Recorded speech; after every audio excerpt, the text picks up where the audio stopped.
Bien, alumnos, el día de hoy veremos el tema la prehistoria, el paleolítico.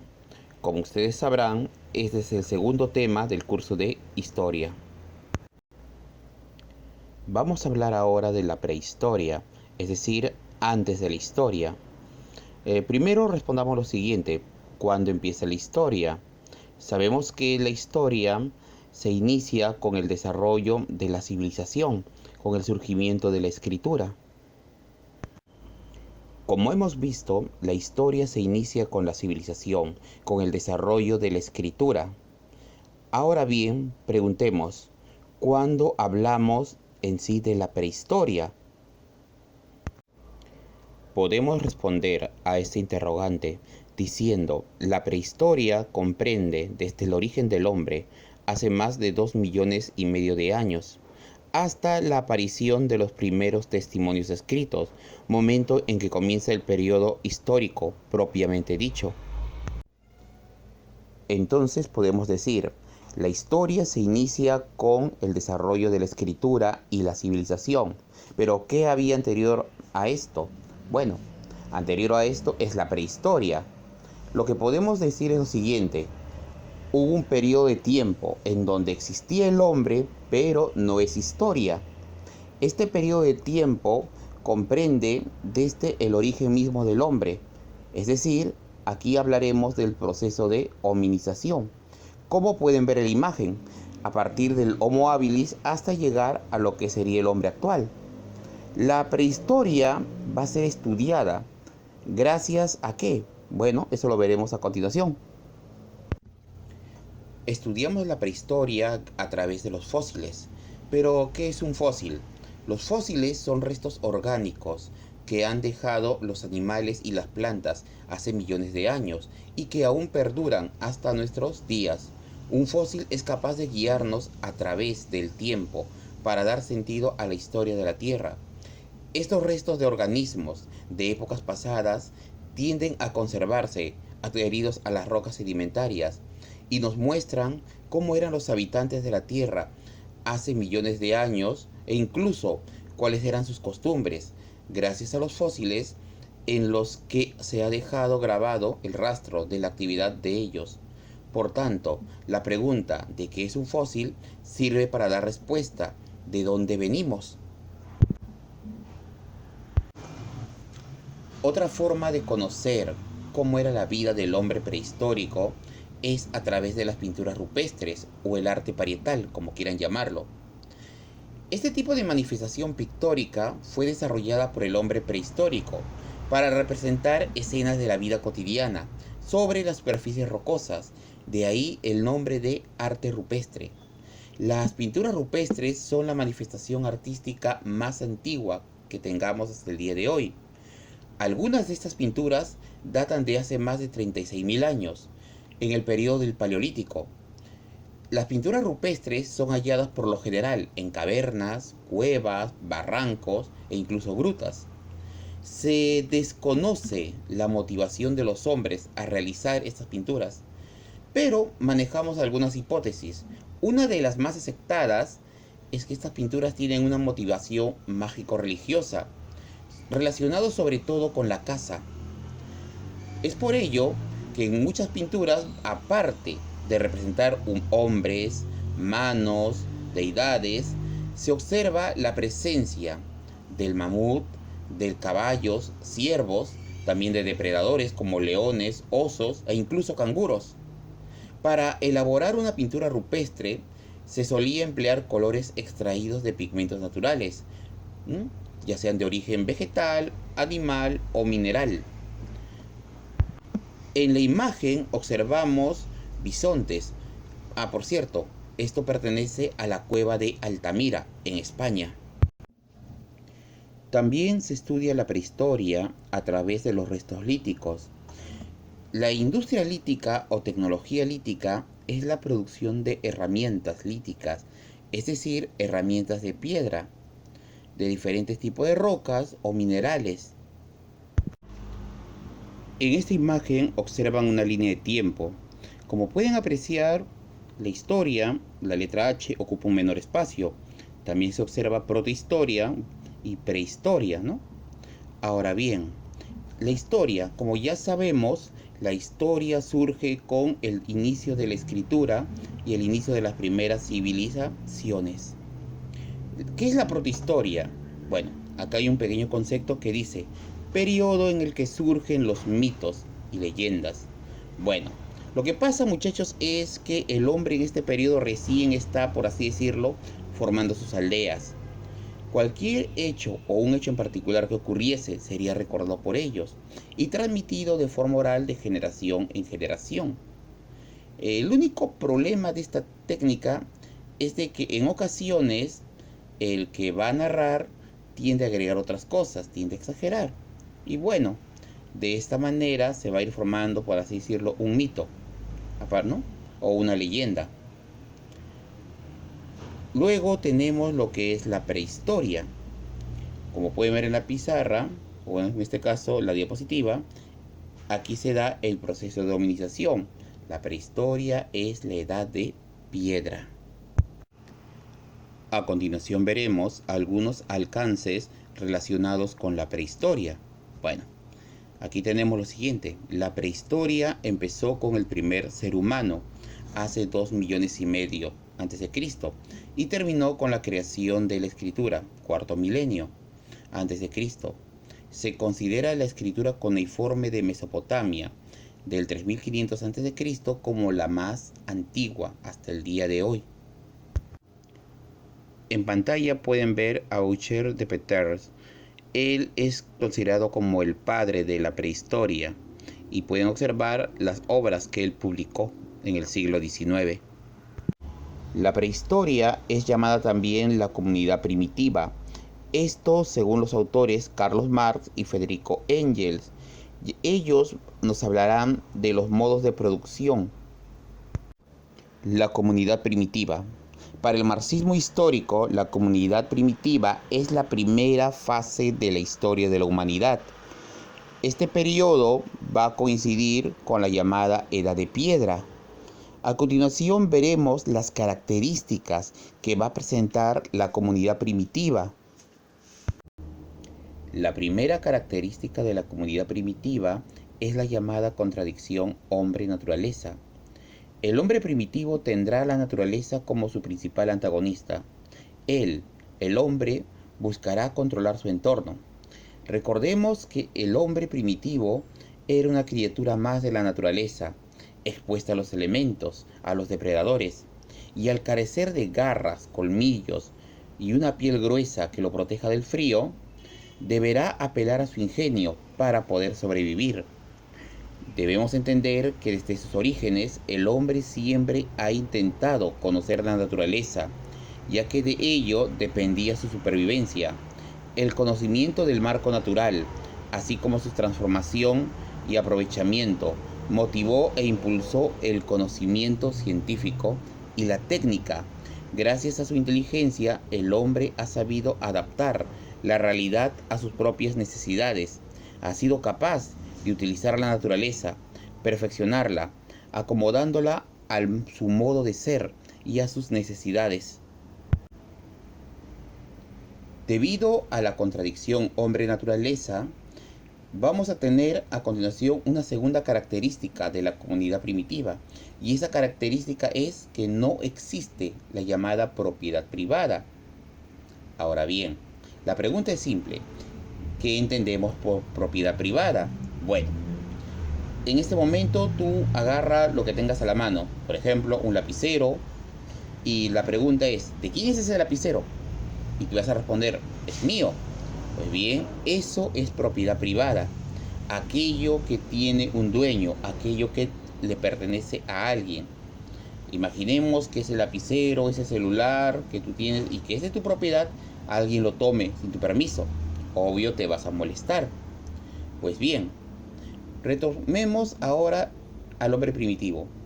Él desconocía ese concepto de propiedad. ¿Y por qué? Recordemos, hombre versus naturaleza.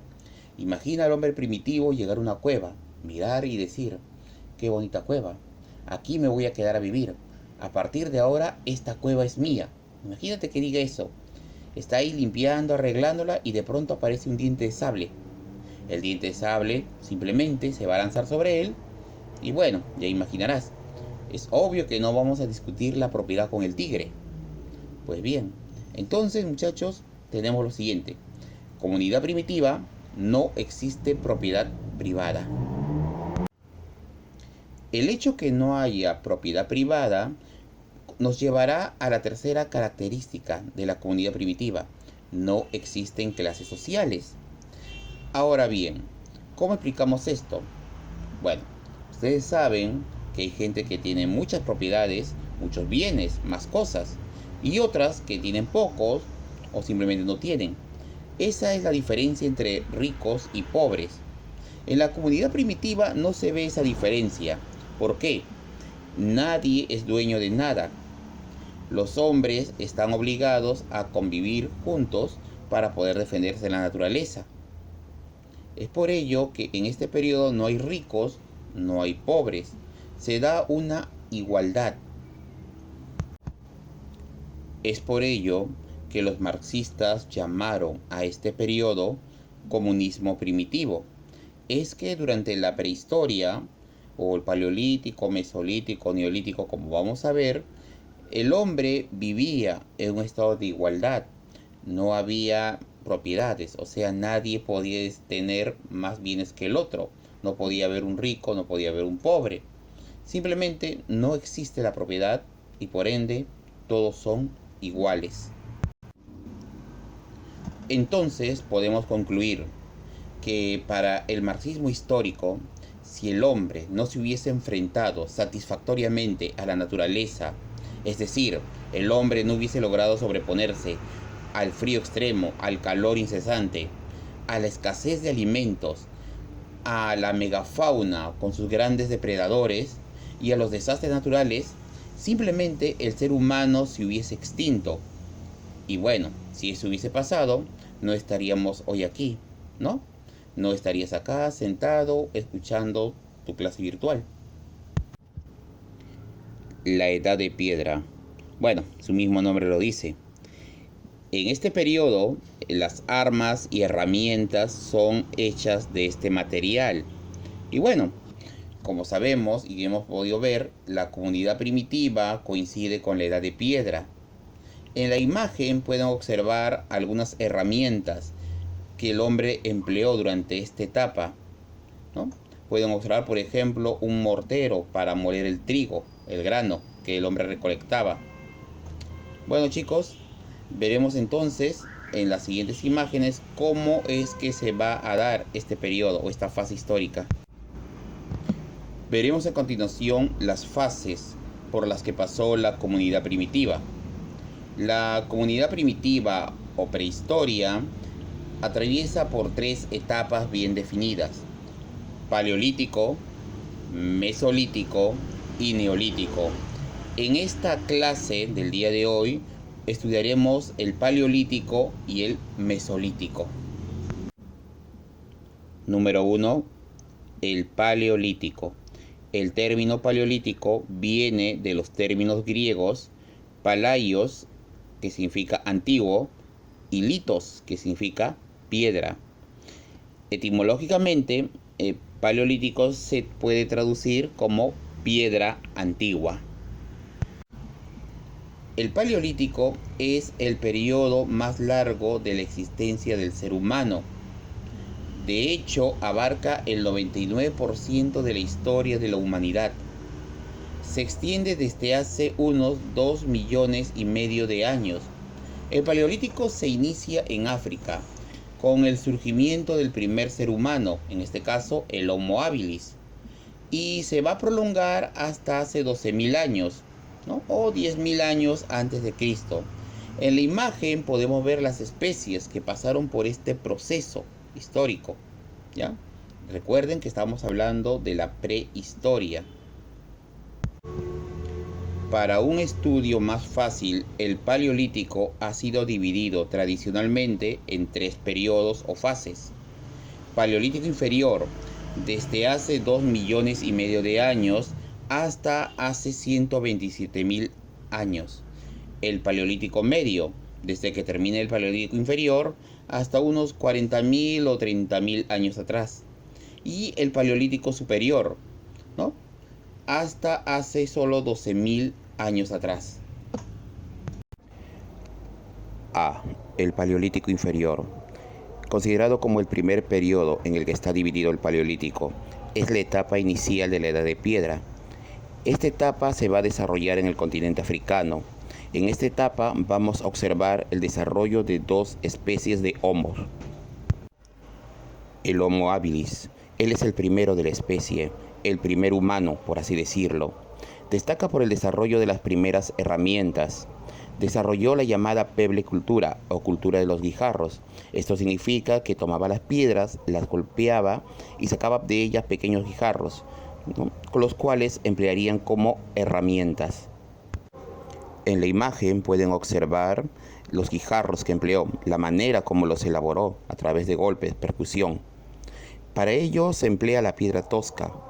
El habilis no caza, él es recolector, un carroñero. Su lenguaje, por así decirlo, es onomatopéyico. Significa que se comunica a través de gestos, gritos guturales. Su organización está formando pequeñas bandas de 5 a 10 integrantes. Es obviamente un nómada. Se mueve de lugar en lugar buscando alimentos. El Homo erectus. Este se diferencia del habilis. Mientras que el habilis todavía anda encorvado y eventualmente se apoya en sus brazos, el erectus, por su parte, ya completó la postura erguida. Como pueden apreciar en la imagen, ya camina de una manera similar a la nuestra. Se dedica a la caza mayor, es decir, él puede cazar animales, ya deja de ser un carroñero. En la imagen pueden observar las herramientas que él utilizó, las técnicas con las que él empleó. Elabora bifaciales, significa que tiene dos filos, dos lados. Pero la principal característica del erectus es el uso del fuego. Recuerden que el fuego lo cambia todo. El fuego no solo permite la cocción de los alimentos, el fuego nos mantiene más seguros, nos brinda el calor y aleja a los depredadores. Recuerden que los animales le tienen un miedo instintivo al fuego. El erectus presenta lenguaje onomatopéyico, es decir, se comunica con ruidos. Y, al igual que el habilis, forma bandas. La segunda fase del Paleolítico es el Paleolítico medio. En esta etapa vamos a encontrar una nueva especie, el Neandertal u Homo neanderthalensis. Esta nueva especie va a poblar Europa y Asia. Tiene características propias, pero una de ellas, la que lo destacó, es que desarrolla el lenguaje articulado, es decir, va a poder hablar. Esto es importante. Es el primero de la especie que logra articular palabras, logra hablar, comunicarse. En su llamada industria lítica, observamos la llamada cultura musteriense. En ella se observa un mejor acabado, un mejor tallado de la piedra. Otra de las características más importantes del Neandertal es que éste enterraba a sus muertos. El hecho que ellos practiquen el entierro de sus muertos, una ceremonia fúnebre, habla muy bien de ellos. Estos han desarrollado la idea mágico-religiosa, es decir, los Neandertal no aceptan que la muerte es el final, ellos piensan que hay algo más.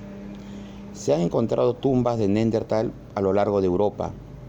En una de estas, por ejemplo, se encontró que fue cubierta por flores. Eso lo sabemos gracias al polen que se ha encontrado. Los Neandertal vivieron en cuevas. Eso significa que son trogloditas. Y los Neandertal vivieron durante la era glacial y estaban muy adaptados para vivir en el frío. Neandertal pobló la Tierra durante la era glacial. Ellos llegaron a conocernos. Los Homo sapiens y Neandertal llegaron a convivir. Muchos autores afirman que los Neandertal y sapiens convivieron durante 10.000 años. Otros declaran incluso que llegaron a 20.000 años de convivencia. Ambas especies llegaron a conocerse, compartieron cultura. Los Neandertal se saben que estuvieron más adaptados al frío que nosotros. Pero hay una pregunta aquí. ¿Cómo se extinguió esta especie? ¿Qué pasó con ellos? Al respecto se han planteado muchas teorías. Una de ellas dice, por ejemplo, que fueron nuestras enfermedades las que llevaron a su fin esta especie. Otras, en cambio, declaran que fuimos nosotros los culpables de acabar con ellos. Bueno, en una época donde los recursos escaseaban, un enfrentamiento entre ambas especies era posible. Otros afirman que Neandertal y Sapiens llegaron a mezclarse, que en algún momento hubo una mezcla entre ambas especies. De hecho, se sabe que el hombre actual posee hasta un 2% de Neandertal en su ADN.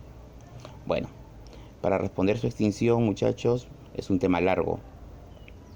Por cierto, gracias a los fósiles que se han encontrado, o a los restos de Neandertal que se han encontrado en los glaciares, se ha podido reconstruir su ADN. La tercera y última etapa del Paleolítico es el Paleolítico Superior. En esta se va a desarrollar el Homo sapiens, u hombre de Cro-Magnon, vale decir, nuestra especie. Una de las primeras características de nuestra especie durante el Paleolítico Superior fue la división natural del trabajo. Eso significó que los varones se dedicaron a la caza, mientras las mujeres a la recolección. Podemos explicar este hecho debido a que estamos en el Pleistoceno y la caza de la megafauna era una actividad peligrosa, a la cual se destacaron a los varones. Las mujeres, por su parte, van a ser enviadas a la recolección, a la selección de plantas. Esto con el tiempo va a ser muy importante para el desarrollo de nuestra especie. Durante el Paleolítico Superior, nuestra especie pudo acceder a un nuevo equipo, o mejor dicho, a nuevas herramientas. Una de estas fue, por ejemplo, la aguja. Esta nos permitió coser las pieles de los animales que cazábamos y elaborar abrigos. La estólica, una nueva arma, el arco y la flecha, nos permitirá cazar animales a distancia. Se desarrolló el arte parietal o las pinturas rupestres. Esto significó que los hombres del Paleolítico Superior van a plasmar su arte sobre las paredes de las cuevas. Observaban, por ejemplo, imágenes de animales, escenas de caza, en fin, escenas de lo que ellos veían el día a día. Se desarrolló el arte mobiliar. En esta se observa el diseño de estatuillas. Por ejemplo, aquí podemos ver las llamadas Venus paleolíticas. Estas son diosas madres, ¿no?, que representan la fertilidad. B. El Mesolítico. En este periodo se observará el fin del Pleistoceno, la era glacial, y el inicio del Holoceno, el clima actual. Este cambio climático no solo traerá consecuencias para la naturaleza, sino también afectará el estilo de vida del ser humano, afectará de manera directa nuestra economía. Así tenemos, por ejemplo, la desaparición de gran parte de la flora, ¿no?, la extinción de la megafauna. Como pueden observar, estos grandes animales que existieron en el Pleistoceno se van a extinguir. La desaparición de esos animales, muchos la atribuyen a que, como gran parte de la flora desapareció, los grandes bosques, los grandes herbívoros no tuvieron de qué alimentarse y empezaron a morir. A ellos les siguieron los carnívoros, que se alimentaban de esos grandes animales. De esta manera, la desaparición de los grandes bosques acaba con la megafauna. Se observó el fenómeno de la desertificación de muchas zonas de la Tierra. Por ejemplo, en la imagen pueden ver cómo era África durante el Pleistoceno. Ven el norte de África cubierto de bosques, de una selva. Sin ir muy lejos, la costa peruana, por ejemplo, estaba cubierta de vegetación durante el Pleistoceno. Y ustedes saben que hoy en día nuestra costa es un desierto. Centrémonos de momento en África, ¿no? Ese es el norte de África. Y ustedes, muchachos, creo que ya saben qué hay en el norte de África. Si no lo saben, lo vamos a ver en la siguiente imagen. Podemos observar aquí el norte de África actual. Ven cómo los grandes bosques han desaparecido y en su lugar encontramos un área blanca, por así decirlo, ¿no? Es el desierto del Sahara o Sáhara, como quieras llamarlo, uno de los desiertos más grandes del mundo, ¿no? ¿Qué pasó con el bosque? La desertificación. El fin del Pleistoceno acabó con ese bosque. Estos cambios en el ambiente afectarán la economía del hombre, quien se verá forzado a ir dejando de lado la economía parasitaria, para ir pasando poco a poco a una economía productiva. ¿Qué significa esto? Bueno, nuestra economía inicial era caza y recolección, pero ha desaparecido la megafauna. Gran parte de la flora se ha extinguido. Simplemente ya no podemos seguir dependiendo de la naturaleza. Debemos buscar otra forma de sustento.